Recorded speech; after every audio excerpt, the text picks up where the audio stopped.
ताणं नमो सिद्धाणं नमो आयर्याणं नमो उवच्छायाणं नमो लोये सव्यसाहोणं। पंच परमेष्ठ भगवान की जय। द्वादशांग जिनवाणी माता की जय। आचार्य भगवंत गुरुवर श्री विद्या सागर जी महामुनिराज की जय। आचार्य पूज्य मुनि श्री निर्दोष सागर जी महाराज की जय। पूज्य मुनि श्री निर्लोभ सागर जी महाराज की जय। 3.9 करोड़ महामुनिराजों की जय। धर्मस्नेही बंधुओं, हम लोग जिन सरस्वती का स्वाध्याय यहाँ पर कर रहे हैं, जिन सरस्वती के स्वाध्याय में हमने सबसे पहले नमोकार मंत्र पर हमारी चर्चा हुई, दूसरे अध्याय में जैन धर्म की प्राचीनता पर चर्चा हुई, और उसके उपरांत आज हम लोग पिछले 2 दिनों से सृष्टि का जो क्रम है, उस सृष्टि के क्रम को हम लोग यहाँ पर सुन समझ रहे हैं कि किस प्रकार सृष्टि में परिवर्तन हुआ करता है। तो भरत क्षेत्र और ऐरावत क्षेत्र में सृष्टि का क्रम क्या होता है, उसके विषय में हमने पूर्व की कक्षा में जाना। कल्पकाल किसे कहते हैं, उसके विषय में हमने जाना। फिर उसके उपरांत कल्पकाल के 2 भेद कौन से होते हैं, उससे जाना। अवसर्पणी उत्सर्पणी कल्पकाल के 2 भेद हैं। इसमें अवसर्पणी के कितने भेद होते हैं, सुषमा सुषमा आदि 6 भेद होते हैं, उसके विषय में हमने जाना। सुषमा दुष्मा आदि का अर्थ क्या होता है, उसको भी हमने जाना। अवसर्पणी काल के जो प्रथम 3 काल है, उन 3 कालों में और उत्सर्पणी के अंत के जो 3 काल है, उनमें कौन कौन सी भूमियां रहती है, इस संबंध में भी हमने उनकी विशेषताओं के विषय में जाना। हम क्रम से अभी यहाँ पर अवसर्पणी काल की चर्चा कर रहे हैं। उसमें सुषमा सुषमा, फिर उसके उपरांत सुषमा, फिर सुषमा दुष्मा, फिर चौथा काल दुष्मा सुषमा, और पंचम काल जिसमें हम वर्तमान में अपना जीवन निर्वाह कर रहे हैं, ऐसा ये दुखमा या दुष्मा, इस काल की चर्चा हुई। अब उसके उपरांत अब पंचम काल के बाद जिसमें हम जी रहे हैं, अभी हमारा जीवन चल रहा है, ये जीवन समाप्त हो जाएगा सभी का। हर व्यक्ति अपनी अपनी आयु को लेकर के आया हुआ, उसका जन्म हुआ है, और इस आयु कर्म जब तक रहेगा तब तक हमारा जीवन रहेगा। आयु कर्म के निषेध सारे समाप्त हो जाएंगे, हम मरण को प्राप्त हो जाएंगे। हमारे मरने के बाद हम तो इसी प्रकार एक जन्म मरण का सिलसिला हमारी आत्मा का चलता रहेगा, किंतु जिस स्थान पर हम हैं भरत क्षेत्र, उस भरत क्षेत्र में वर्तमान आर्य खंड में जो हम हैं, यहाँ पर पंचम जिसका नाम दुखमा काल है, वो चल रहा है। वो 21,000 वर्ष तक चलेगा। अभी जिस समय हम लोग जीवन निर्वाह कर रहे हैं, उसमें लगभग 2500 कुछ वर्ष हमारे व्यतीत हो गए भगवान महावीर स्वामी के निर्वाण से लेकर के। अभी लगभग और 18,500 वर्ष तक का काल अभी पंचम काल चलेगा, और फिर 21,000 वर्ष जैसे पूर्ण हो जाएंगे।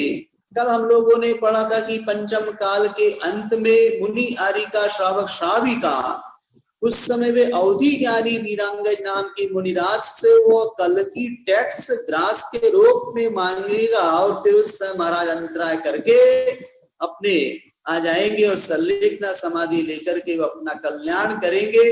दोपहर के समय मध्याह्न में असुर कुमार देव उस कलकी को, जिसने इस प्रकार का आतंक फैलाया था, उसको मृत्यु के कगार पर था, उसकी मृत्यु हो जाती है असुर कुमार देव के द्वारा। और सूर्य के अस्त होते ही जो अग्नि अब तक पंचम काल में हम लोगों को भोजन पान पका करके देती थी, जिसका हम निर्वाह करते थे, अब पंचम काल के अंत में सायंकालीन बेला में वो अग्नि भी समाप्त हो जाएगी, और इस प्रकार से ये पंचम काल दी एंड हो जाएगा।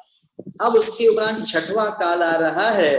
उस 6वें काल की विशेषता क्या है, उसको अपन आज यहाँ पर समझते हैं। उस छठवें काल का नाम है दुष्मा दुष्मा अथवा दुखमा दुखमा। ख श दोनों ही विकल्प है। उनका अर्थ है दुख तो पंचम काल में था, किंतु दुख और दुख दुख ही दुख है, ऐसा ये छठवा काल है।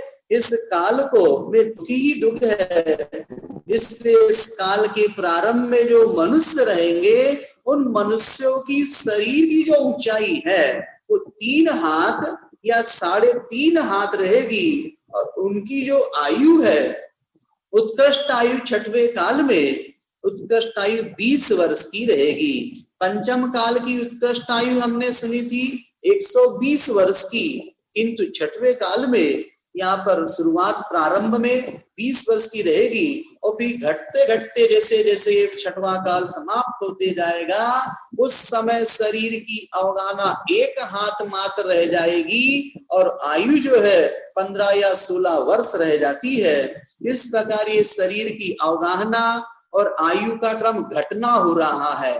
घट क्यों रहा है? आप अवसरपणी में हैं, हम अवसरपणी को पढ़ रहे हैं। अवसरपणी मतलब उसमें ह्रास होना, कमी होना, हीनता होना, इसलिए आयु की भी हीनता हो रही, शरीर की अवगाहना की भी हीनता हो रही है। और ये काल जो है ये काल भी 21,000 वर्ष का होगा। इसमें शरीर में कहते हैं इसमें शरीर का रंग जो होगा वो धुएं के समान काला होता है। अर्थात अभी तक तो अपन लोगों के लिए गौर वर्ण था, पीत वर्ण था, आदि आदि वर्ण था पंचम काल में, किंतु छठवें काल में जो मनुष्य होंगे उनके शरीर का रंग धुएं के समान काला होगा। इस काल में जो मनुष्य है उन मनुष्यों का आहार कोई दाल रोटी सब्जी जो अपन खाते वो नहीं होगा, अपितु कंद मूल का भक्षण करेंगे, फल का भक्षण करेंगे, क्योंकि अग्नि है नहीं। जब अग्नि ही नहीं रहेगी तो भोजन पान क्या पकेगा, इसलिए ऐसे कच्चे फल आदि को खा करके भी लोग जीवन जिएंगे। 21,000 वर्ष तक इस प्रकार से काल चलता रहेगा। सारे के सारे लोग नग्न रहेंगे। हम तो फिर भी वस्त्र पहन लेते, हमारे पास सुविधा है, किंतु इस छठवें काल के मनुष्य जो होंगे वे नग्न ही रहेंगे। और भवनों से रहते, अपन लोग तो कोठियों में रहते, बंगले में रहते, फ्लैट में रहते हैं, मकान में रहते हैं, किंतु उन लोगों के पास न तो कोई भवन मकान कोठी बंगला होगा, अपितु वे नग्न होकर के जंगलों वन में ही घूमते रहते हैं। इस काल के जो मनुष्य होंगे वो प्रायः पशुओं जैसा आचरण करने वाले होंगे, क्रूर परिणामी होंगे, बहरे होंगे, अंधे होंगे, गूंगे होंगे, और बंदर जैसे रूप वाले और कुबड़े ऐसे बौने शरीर वाले अनेक रोगों से सहित इस छठवें काल में होंगे। हम बहुत पुण्यवान हैं कि हमारा जन्म कम से कम पंचम काल में हुआ, जहां हमको अनुकूलता मिली, तो कम से कम कुछ तो हमको सुविधाएं, कुछ तो हमको अनुकूलता मिली है, जिसके माध्यम से हम सकारात्मक सोच करके जब हम सोचते हैं कि छठवें काल में मनुष्यों की ऐसी दयनीय स्थिति है तो उनकी अपेक्षा तो हम तो बेहतर हैं। हमारे पास तो दाल रोटी भोजन पान की सुविधा है, हमारे पास तो वस्त्रों की सुविधा है, हमारे पास तो मकान की सुविधा है, हमारे पास तो हमारे कुटुंबी जन भी है। इतना सारा सुख होने के बाद भी लोग इस प्रकार से बोलते हैं कि मुझे तो संकट ही संकट है। कोई संकट नहीं है भैया, हमारे पास तो हम बड़े संपन्न हैं। संकट तो नीचे वालों को देखो तो पता चलता है कि हम तो बहुत सुखी हैं। कभी भी यदि सुखी रहना है तो ऊपर वालों को, अपने से ऊंचे लोगों को मत देखना, अपने से पुण्यवान वालों को, लोगों को मत देखना। यदि सुखी रहना चाहते हो तो अपने से नीचे हल्के दर्जे वालों को देखोगे तो आपको सुकून, आपको सुख, आपको प्रसन्नता हमेशा रहेगी कि कि मैं कम से कम इनकी अपेक्षा तो सुखी हूं।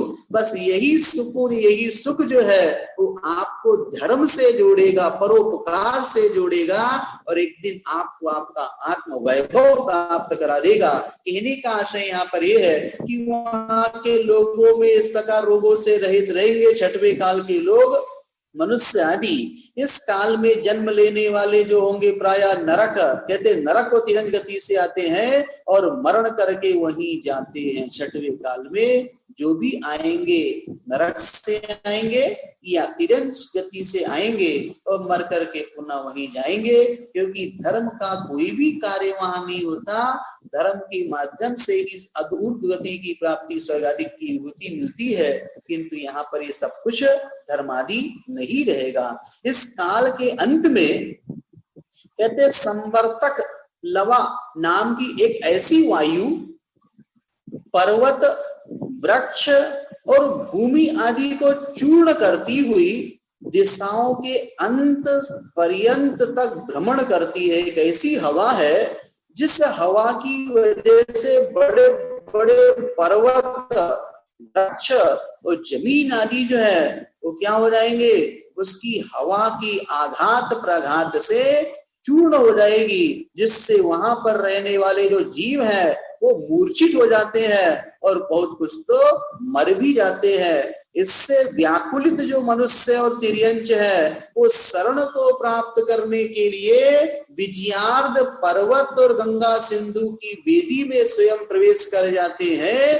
और जो दयावान विद्याधर और देव आदि है, ऐसे उन देव मनुष्य और तिर्यंचों में से बहुत से जीवों को वहां ले जा करके सुरक्षित रख देते हैं। इसके पश्चात अब यहाँ पर क्रम से 7 दिन तक 7 प्रकार की कुवृष्टि होती है। इस छठवां काल के समाप्त होने के 49 दिन शेष रहने पर क्या होगी, कुवृष्टियां होंगी। कुवृष्टियां कैसी होंगी, तो उस समय गर्जना के साथ जो मेघ तुहिन ऐसे ओला बरसेगा इस जमीन पर 7 दिन तक लगातार। छार यानी तेजाब की बारिश होगी पुनः 7 दिन तक। फिर विष यानी जहर की वर्षा होगी इस भूमि पर, तो वो विष पर से 7 दिन तक विष बरसेगा। धुएं की वर्षा होगी, इस प्रकार 7 दिन तक धुआं ही धुआं बरसेगा।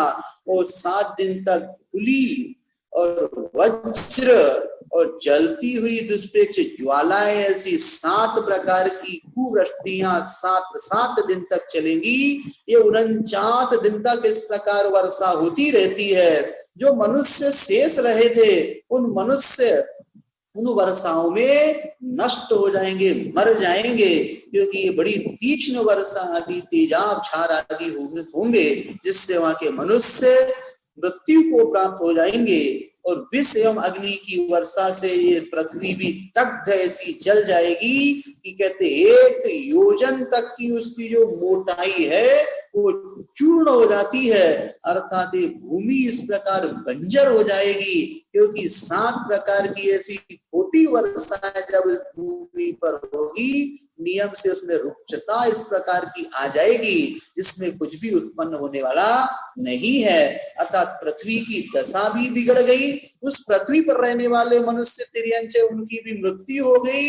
इस प्रकार से ये पंचम 6वें काल के अंत में ये काल यहाँ पर इस प्रकार ये 6वां काल समाप्त होगा। ये 10 कोड़ा कोड़ी सागर का ये अवसर्पणी काल यहाँ पर समाप्त हो गया। और इस प्रकार से अपनी अवसर्पणी में इस प्रकार ये क्रम हुआ, ये परिवर्तन बताया।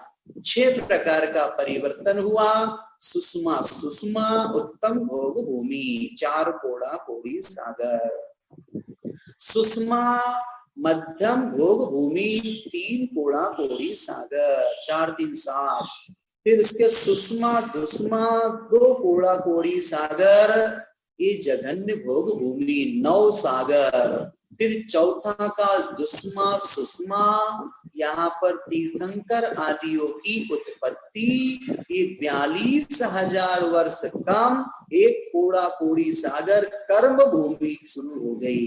फिर 5वां काल दुखमा जिसमें हम जी रहे हैं 21,000 वर्ष कर्म भूमि, और 6वां काल जिसको अभी अपन ने इसकी विशेषताएं पढ़ी 21,000 वर्ष और 7 दिन की 49 दिन तक ये वर्षा होकर के ये पूरा 9 और 10 कोड़ा कोड़ी सागर की अवसर्पणी समाप्त हो गई। अभी आधा कल्प काल हो गया। अब आधा कल्प काल उत्सर्पणी के रूप में होगा, उसके विषय में अपन लोग अभी यहाँ पर सुनते हैं। इस प्रकार से कि अपन ने दुखमा काल की विशेषता को जाना। फिर कहते हैं दुखमा काल जो है इस काल में क्रमशः आयु ऊंचाई वृद्धि आदि बढ़ते जाते हैं। इस काल में आगे चल के उत्सर्पणी की जब हम चर्चा कर रहे हैं, अवसर्पणी अपनी गई, अब उत्सर्पणी में देखा जाए तो यहाँ पर उत्सर्पणी में भी ये 6वां काल जैसे दुखमा गया तो पुनः दुखमा काल आएगा। यदि देखा जाए तो उत्सर्पणी का वो पहला काल कहा जाएगा, और यदि हम 6वें से 6वां ऐसा मानते हैं तो भी आपके गिनने का क्रम आप अपनी बुद्धि से जैसा प्रयोग करना चाहे वैसा कर सकते हैं। फिर पुनः वो 6वां काल आएगा। उस 6वां काल आने पर उत्सर्पणी की शुरुआत से क्या होगा, तो शुरुआत से उसके लिए वहां पर बताते हैं आपके लिए इस प्रकार से वहां पर सुवृष्टियां आदि होंगी। इस काल में क्रमशः आयु है, ऊंचाई है, बुद्धि है, ये बढ़ते रहते हैं। इस काल में 1000 वर्ष शेष रहने पर क्रमशः ये 14 कुलकर होते हैं। 6वें काल के बाद जो पंचम काल आए, 6वें काल के बाद जो दुखमा के बाद जो दुखमा काल आएगा, उस दुष्मा काल में अर्थात उत्सर्पणी का दूसरा काल, उसमें दुष्मा नाम होगा। उस दुष्मा काल में ये क्रम से आयु है, शरीर की ऊंचाई है, बुद्धि ये बढ़ते रहेंगे। इस काल में जब 1000 वर्ष शेष रहेंगे तो 20,000 वर्ष का काल तो निकल जाएगा। जब 1000 वर्ष का काल अंतिम शेष रहेगा, उस काल में यहाँ पर 14 कुलकरों की उत्पत्ति होगी। कुलकर जिन्हें हम मनु कहते हैं, अर्थात ये वे मानव मनीषी होते हैं जिनके माध्यम से मनुष्यों को कई प्रकार के गुणों की प्राप्ति होती है। ये कर्म भूमि के मनु अर्थात कर्म भूमि के वे हमारे लिए गुणों के सजेता कहला सकते हैं। अर्थात हमारे गुणों में कई प्रकार की जो वृद्धियां होती है, कला गुणों की उपलब्धि के लिए ऐसे मनुओं के द्वारा उपदिष्ट उनका जब पालन करते हैं तो हम भी इस प्रकार अपनी 72 आदि कलाओं में प्रवीण हो जाते हैं। तो 14 कुलकर उत्पन्न होंगे जो कुल अनुरूप आचरण और अग्नि आदि से भोजन पकाना आदि सिखाते हैं। इस प्रकार से कैसे हमें जीवन जीना है, ये सब बातें कुलकरों के माध्यम से उस पंचम काल में, पंचम नहीं उस दूसरे काल में, अर्थात उत्सर्पणी का दूसरा काल। पहला काल तो हुआ दुखमा और दुखमा काल तो कैसा था, जैसा 6वां काल उत्सर्पणी का था वैसा ही उत्सर्पणी का पहला काल जो है दुखमा वो 21,000 वर्ष का व्यतीत होगा। किंतु इस काल में आयु है, ऊंचाई है, बल है, बुद्धि आदि जो क्रमशः वृद्धि को प्राप्त होती है, और अंतिम कुलकर से जो प्रथम तीर्थंकर है ऐसे पद्म कहते हैं। ये तो अपनी चर्चा 6वें काल की पहले काल की चल रही है। वो 21,000 वर्ष का काल व्यतीत होने के बाद में फिर दूसरा काल आएगा, वो भी 21,000 वर्ष का व्यतीत हो जाएगा। उसके उपरांत में फिर जब तीसरा काल आएगा उत्सर्पणी का, जिसमें तीर्थंकर आदि की उत्पत्ति होगी। तो उस समय धीरे धीरे ये सब वृद्धि को प्राप्त होते जा रहे हैं। तो वृद्धियां प्राप्त होते हुए जो अंतिम कुलकर है, उन अंतिम कुलकर से प्रथम तीर्थंकर जिनका नाम महापद्म होगा, ऐसे तीर्थंकर जो पूर्वावस्था में राजा श्रेणिक की पर्याय में थे। राजा श्रेणिक अभी वर्तमान में अपने प्रथम नरक के मध्यम बिलों में जिनकी उत्पत्ति हुई है, ऐसे वो काल को पूर्ण करने के बाद में अब यहाँ पर जन्म लेंगे। इस उत्सर्पणी के काल का नाम है दुस्मा सुषमा। तीर्थंकरों का जन्म होगा और उसके बाद में क्रम से और 23 तीर्थंकर होंगे। ऐसे कुल 24 तीर्थंकरों का जन्म आदि इस तीसरे काल में होगा उत्सर्पणी के। और साथ में अंतिम तीर्थंकर जो होंगे उनका नाम होगा अनंत वीर्य। प्रथम तीर्थंकर का नाम महापद्म और अंतिम तीर्थंकर का नाम अनंत वीर्य, जिनकी आयु एक पूर्व कोटि एवं ऊंचाई जो होगी उनकी 500 धनुष की होगी। किनकी? अंतिम तीर्थंकर की, क्योंकि वो बढ़ते जा रही है। जब अंतिम तीर्थंकर पर पहुंचेंगे तो वहां पर उनकी हाइट कितनी हो जाएगी? वहां उनकी हाइट हो जाएगी 500 धनुष की। उत्सर्पणी के अंतिम तीर्थंकर की 500 धनुष और अवसर्पणी के प्रथम तीर्थंकर आदिनाथ की 500 धनुष वहां घट रहा था, यहाँ पर बढ़ रहा है। इस प्रकार से समझना। और आगे सुषमा नाम का जो चौथा काल आएगा उत्सर्पणी का, फिर उसके बाद सुषमा काल आएगा पांचवा उत्सर्पणी का, और फिर सुषमा छठा काल आएगा उत्सर्पणी का। ये तीनों ही काल क्रमशः जघन्य भोग भूमि, मध्यम भोग भूमि और सुषमा उत्तम भोग भूमि होगी। इनमें आयु ऊंचाई क्रमशः बढ़ती रहती है। छठा काल सुषमा समाप्त होने पर अभी एक पूरा चक्र समाप्त हो गया। इसको एक कल्प काल कहते हैं। 10 कोड़ा कोड़ी सागर की अवसर्पणी और 10 कोड़ा कोड़ी सागर की उत्सर्पणी, इस प्रकार से ऐसा एक पूरा 20 कोड़ा कोड़ी सागर का काल एक कल्प काल कहलाता है। अब ऐसे असंख्यात अवसर्पणी और असंख्यात उत्सर्पणी काल के बीत जाने पर एक ऐसा काल आता है जिसमें अनहोनी घटनाएं घटती है। उस अनहोनी घटना वाले काल को कहते हुंडावसर्पणी काल। बताया था इसके पहले की कक्षा में, हुंडावसर्पणी को गुंडावसर्पणी भी कहते हैं। इसमें बड़े ऐसे खोटे खोटे कार्य हो जाते हैं जो नहीं सोचते, वो कार्य ऐसे काल में होते हैं जिसमें अनहोनी विचित्र घटनाएं घटती है। वर्तमान में हुंडावसर्पणी काल चल रहा है, जिसमें हम लोग जीवन जी रहे हैं, जिसमें कुछ विचित्र घटनाएं घट रही है। जैसे तृतीय काल में दुष्मा के समय कुछ समय शेष रहने पर ही वर्षा होने लगी एवं विकल चतुष्क जीवों की उत्पत्ति होने लगी। एवं इसी काल में कल्प वृक्षों का अंत एवं कर्म भूमि का प्रारंभ हो गया। कौन से काल में? तीसरे काल में। कौन से? अवसर्पणी के तीसरे काल में। जबकि तीसरा काल तो जघन्य भोग भूमि का होता है, पूरा 2 कोड़ा कोड़ी सागर का, किंतु हुंडावसर्पणी काल की देन या वजह से यहाँ पर इस प्रकार वर्षा होने लगी। कई प्रकार के ऐसे विकलेंद्रीय जीवों की उत्पत्ति होने लगी और कल्प वृक्ष भी समाप्त प्रवाहित हो गए। कर्म भूमि प्रारंभ हो गई। हम लोगों ने पढ़ा आदि प्रभु आदि ब्रह्मा का जन्म इसी तीसरे काल में हो गया, जबकि नियम है कि उनका जन्म तो चतुर्थ काल में होता है, किंतु हुंडावसर्पणी काल की वजह से ऐसा हुआ। ये अनहोनी घटना घट गई। तृतीय काल में प्रथम तीर्थंकर का जन्म और निर्वाण हो गया, ये भी अनहोनी घटना, जबकि चतुर्थ काल में होता है। भरत चक्रवर्ती की हार होना, चक्रवर्ती कभी किसी से नहीं हारता क्योंकि वो 6 खंड का अधिपति होता है।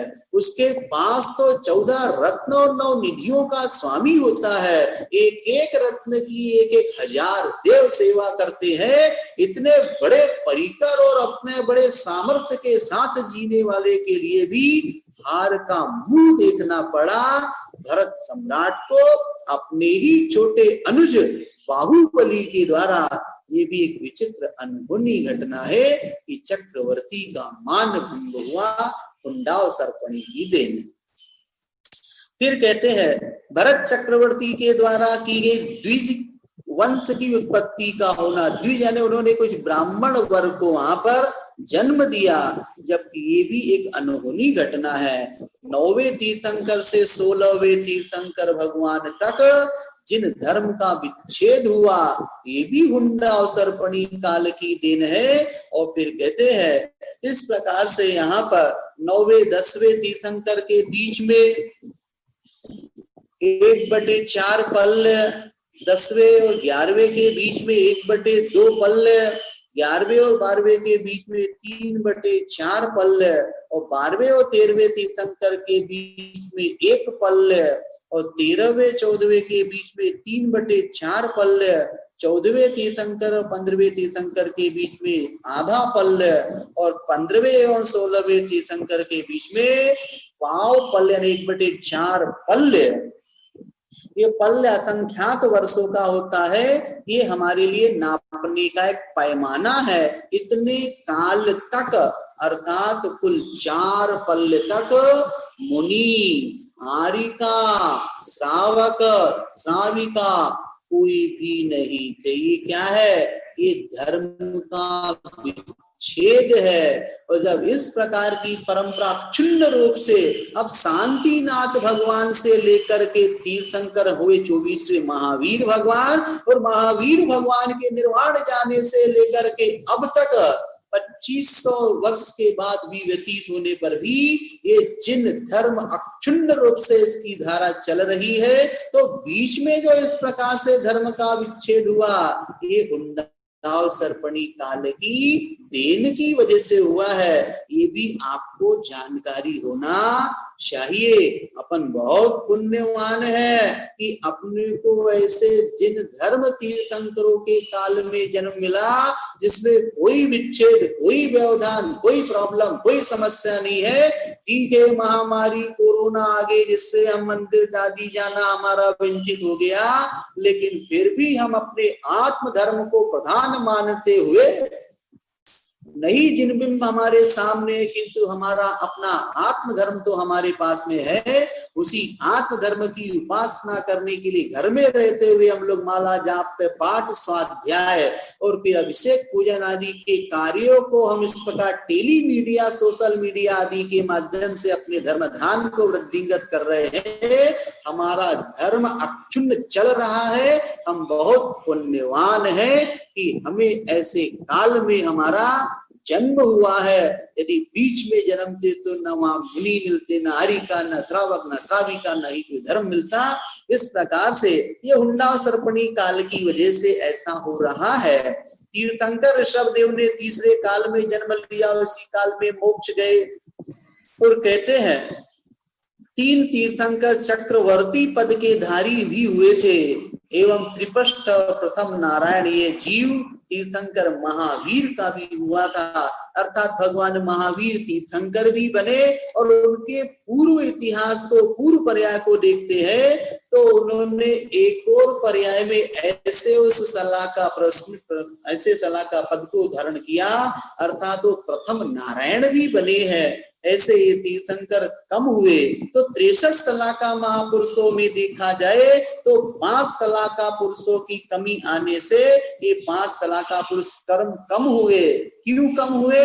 हुंडाव सर्पणी काल की वजह से कम हुए। अर्थात दुष्मा सुषमा काल में 58 सलाका पुरुष हुए, 63 नहीं हुए। ये भी हुंडाव सर्पणी काल का दोष है। फिर उसके उपरांत 11 रुद्र 9 कलप, ये भी हुंडाव सर्पणी काल में इस प्रकार से होते हैं। और साथ में 3 तीर्थंकरों पर मुनि अवस्था में उपसर्ग हुआ, ये भी हुंडाव सर्पणी काल का दोष है। 7वें तीर्थंकर पर उपसर्ग हुआ, 23वें पारसनाथ जी पर उपसर्ग हुआ और 24वें भगवान महावीर स्वामी पर उपसर्ग हुआ। कल्की और उपकल्पियों का होना, प्रत्येक 500 वर्षों के व्यतीत होने पर एक उपकल्की और 1000 वर्ष के व्यतीत होने पर एक कल्की की उत्पत्ति होती है। ये वे कल्की राजा है जो कई प्रकार का आतंक फैला करके धर्म का विच्छेद करते हैं और अधर्म का ही प्रादुर्भाव, अधर्म का ही प्रचार प्रसार करते हैं। तो इनका उत्पन्न होना भी ये भी हुंडाव सर्पणी काल की देन है। तृतीय, चतुर्थ एवं पंचम काल में धर्म को नाश करने वाले कुदेव और कुलिंगी भी होते हैं।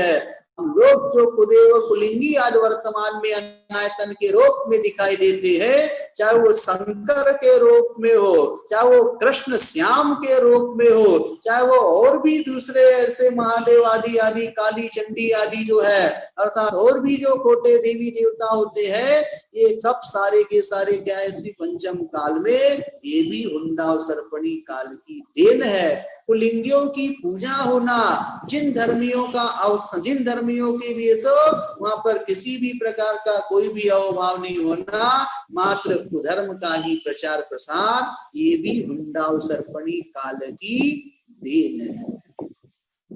ऐसी कई विशेषता हुंडाव सर्पणी काल में हुई है।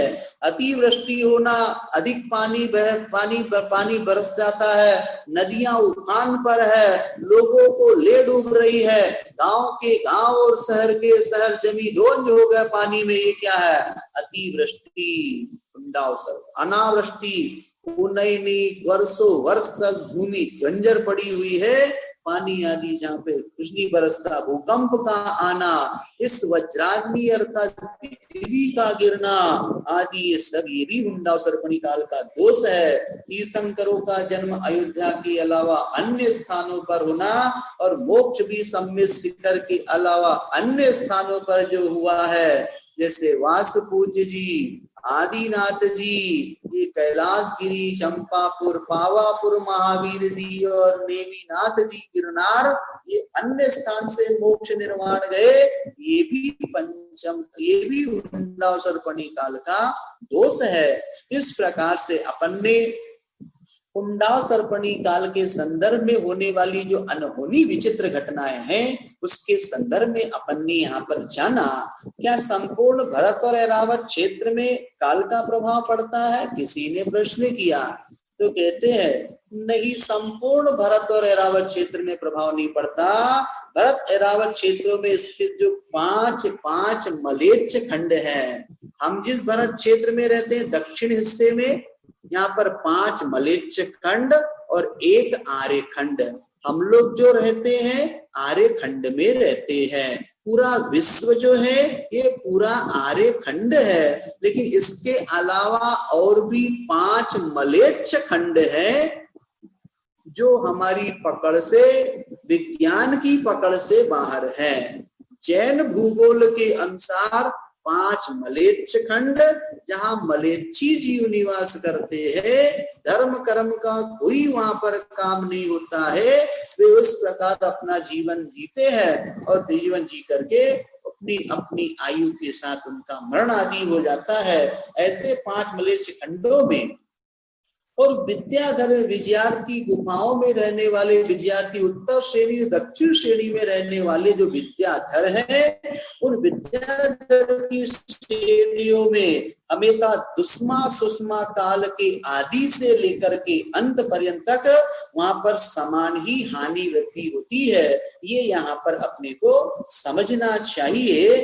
फिर कहते भोग भूमि के अंत में दंड की व्यवस्था क्या होती थी? जिस प्रकार अपने यहाँ पर भारतीय कानून, भारतीय संविधान में हमारे लिए दंड का प्रावधान है, उसी प्रकार भोग भूमि में तो दंड का कोई काम ही नहीं था, क्योंकि भोग भूमिया जी किसी प्रकार से कोई भी लड़ाई झगड़ा का कोई काम होता नहीं था। कोई मन मुटाव, कोई तनाव, कोई ईर्ष्या, कोई मात्सर्य, खोटे भाव उनके होते ही नहीं थे। क्यों नहीं होते थे? क्योंकि सभी को जब एक जैसी सुविधा मिलेगी तो फिर वहां झगड़े का कोई काम ही नहीं रहेगा। सभी को कल्प वृक्षों के माध्यम से सुविधाएं मिल रही है तो वहां किसी को ना कोई कम है ना कोई वहां ज्यादा है, सबका लेवल एक जैसा है। ये झगड़े जितने भी खड़े होते हैं, मनमुटाव, तनाव, ईर्ष्या, मात्सर्य के परिणाम जो होते हैं, ये हम छोटे और बड़े का जहां पर व्यवहार हो जाता है वहीं पर इस प्रकार की स्थिति घटती बढ़ती है। अर्थात हम किसी को बड़ा बना देते हैं या किसी को छोटा बना देते हैं तो बड़ा छोटे को देख करके और छोटा बड़े को देख करके परिणामों में मात्सर्य आता है।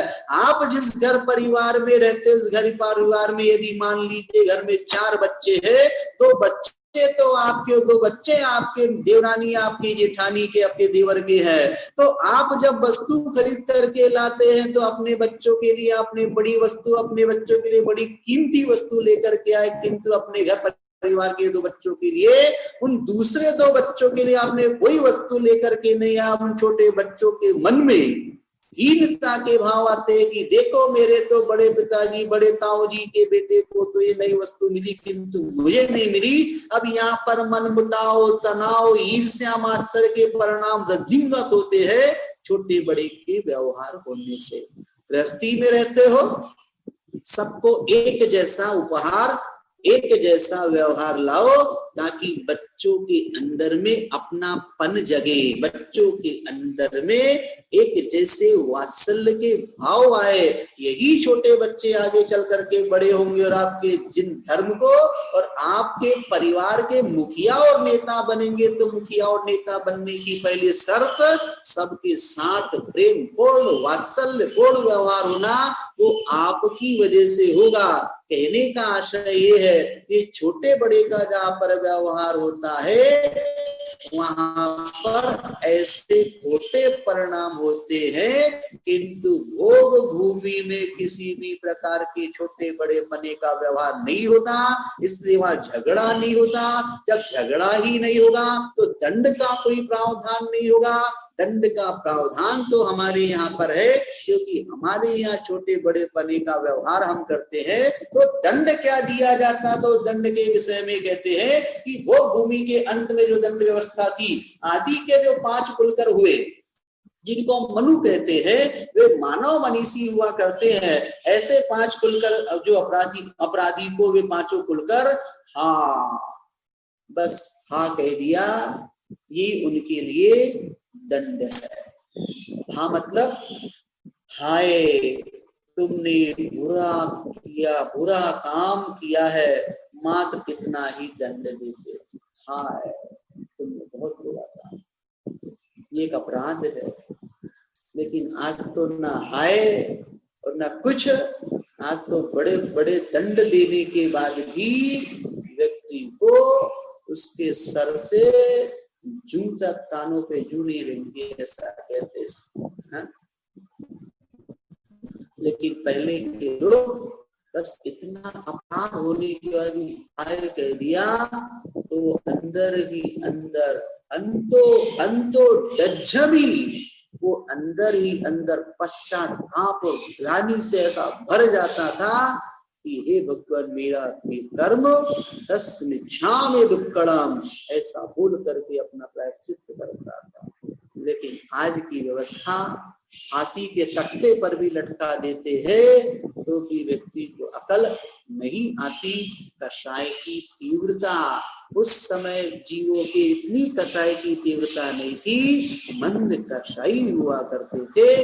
अपनी गलती होने पर उसके प्रति उनके अंदर में खेद और खिन्नता होती थी। हमें सीखना चाहिए अपने पूर्वजों से कि यदि कोई अपराध हमारे माध्यम से हो जाता है तो क्या उसका अपराध बोध हमें है या नहीं है। यदि नहीं है तो समझना कि अभी अपन ने धर्म को जाना ही नहीं, और यदि अपन ने उस अपराध बोध को समझा नहीं, मेरे माध्यम से गलती हुई है, मुझे अब उसका प्रायश्चित ग्रहण करना है, हम निश्चित धर्म के मार्ग पर चल रहे हैं, ऐसा हमको समझना चाहिए। हाँ, ये पहले 5 कुलकरों के समय इस प्रकार दंड का विधान था। फिर आगे के 5 कुलकरों में हा माँ, दो शब्द बोले जाते थे अपराधी को दंड देने के लिए, हाय तुमने ये बुरा किया है, अब नहीं करना, मां निषेधवाची है। अब इस प्रकार से कार्य नहीं करना, ये दो पद देख करके हाँ हाय ये बुरा कार्य है, अब नहीं करना, मां निषेधवाची अपराधी को दंड दे दिया जाता था।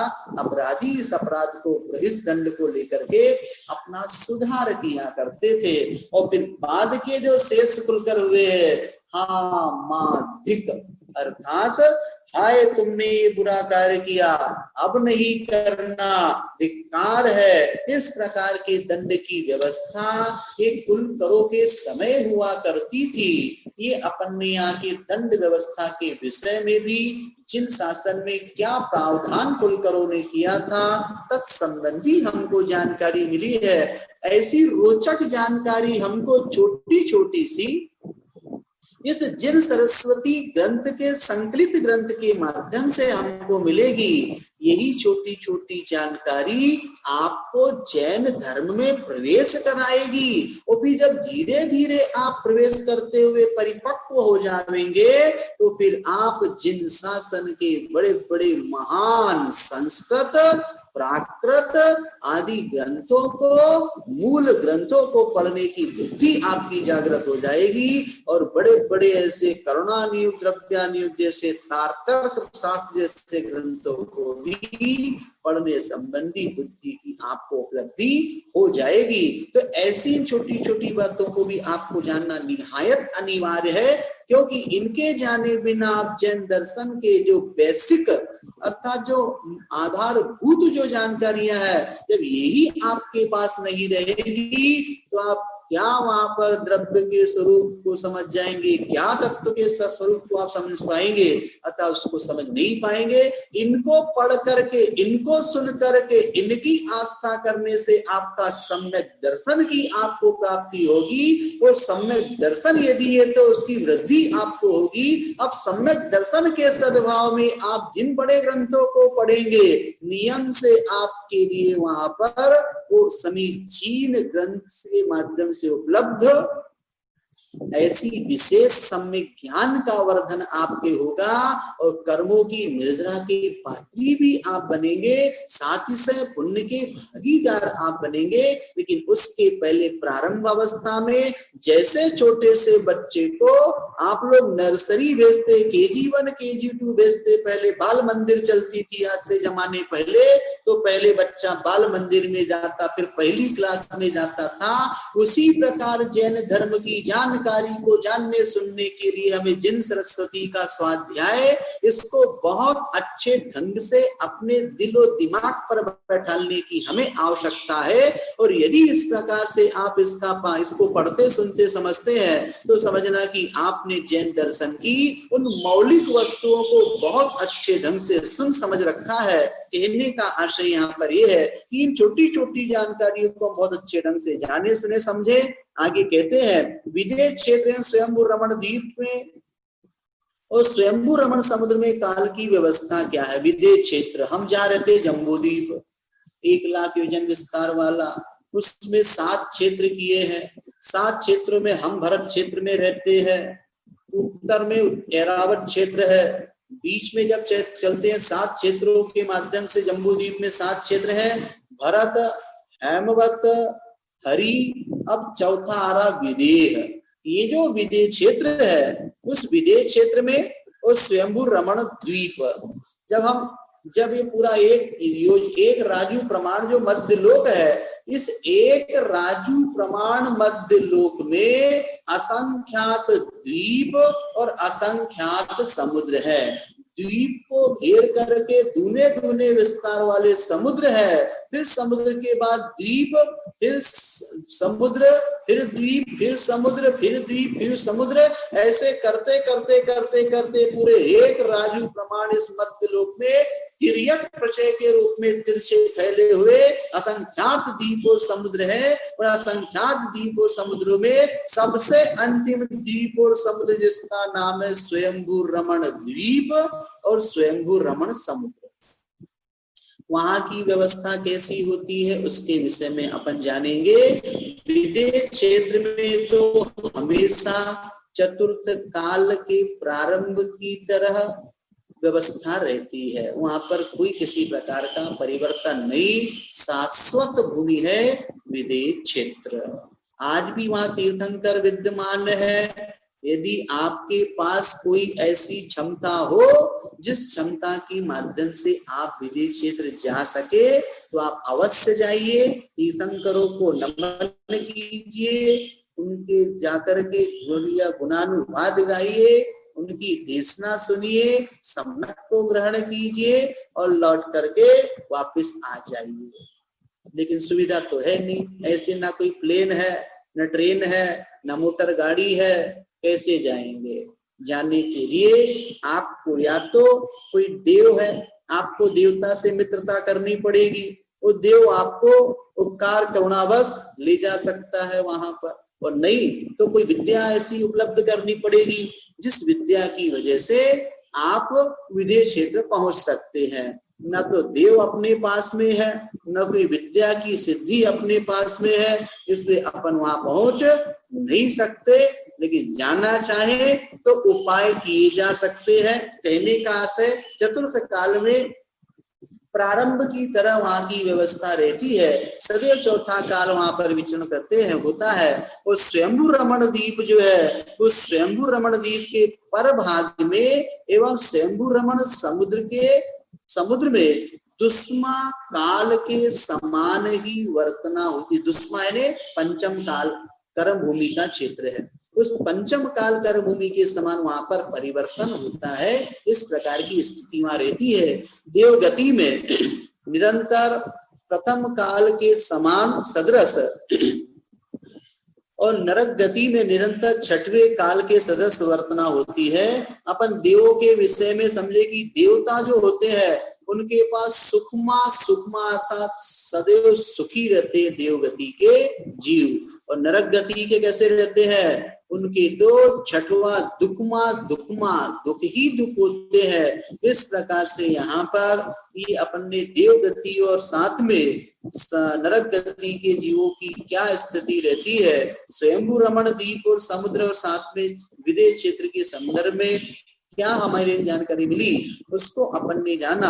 यहाँ पर अत्यंत सुख अत्यंत दुख की विवक्षा है, आई आदि की नहीं। कहने का आशय यहाँ पर यह है कि सुख और दुख की दृष्टिकोण से यहाँ पर नरक गति और आपके लिए स्वर्ग गति या देव गति की चर्चा की है। सुखों की अपेक्षा से अत्यधिक सुख की उपलब्धि देवगति के जीवों को होती है और अत्यंत दुख की उपलब्धि नारकियों की भी होती है। ये यहाँ पर समझना। समय आप लोगों का हो गया, अभी सृष्टि के क्रम का थोड़ा सा और विषय अपना रह गया है, उसको अपन आने वाले समय में समझेंगे। आप लोग आचार्य भगवंत के स्वास्थ्य लाभार्थ प्रतिदिन माला जप रहे हैं, आप सभी के लिए बहुत बहुत साधुवाद। इसी प्रकार से आप लोग अपना कार्य करते चले। आज का आप लोग का नियम ये है कि तो आप भोजन जब करें तो भोजन में थाली में जूठा ना छोड़े, थाली को पूरी तरह से पोंछ करके भोजन पान ग्रहण करें और साथ में अपने इसी ग्रुप में प्रतिदिन की भांति अपना नाम हिंदी में, शहर का नाम और मोबाइल नंबर लिख करके अटेंडेंस जरूर लगाएं। दोपहर में 3:55 पर आपको लिंक आएगी। इस प्रतिक्रमण की क्लास आप लोग वहां से सुन समझ सकते हैं। बहुत अच्छे एक शब्दों का अर्थ मुझे वहां पर बड़े अच्छे ढंग से समझ में आ रहा है और मैं भी समझाने का अर्थात स्वयं ग्रहण करके आप लोगों को बताने का प्रयास कर रहा हूँ। यदि आप उसके लाभ लेना चाहते हैं तो उससे अवश्य आप लोग प्रतिक्रमण का भी लाभ ले सकते हैं। और शाम को सामायिक, कल बहुत अच्छी सामायिक का चिंतन किया था एकत्व भावना के ऊपर, आप लोग उसको सुन सकते हैं रिकॉर्डिंग के माध्यम से। आज भी विषय आगे चलेगा 12 भावनाओं के ऊपर। अब ये सामायिक किस प्रकार से करनी है वो चर्चा 8:30 से 9 आधा घंटा प्रतिदिन चलेगी स्वाध्याय के ग्रुप में। मैं अपने शब्दों को विराम देता हूँ। बोलिए आचार्य भगवंत गुरुवर श्री विद्यासागरी महामुनिराज की जय। सभी लोग 9 बार नमोकार मंत्र पढ़ करके निष्ठापना कर लेंगे।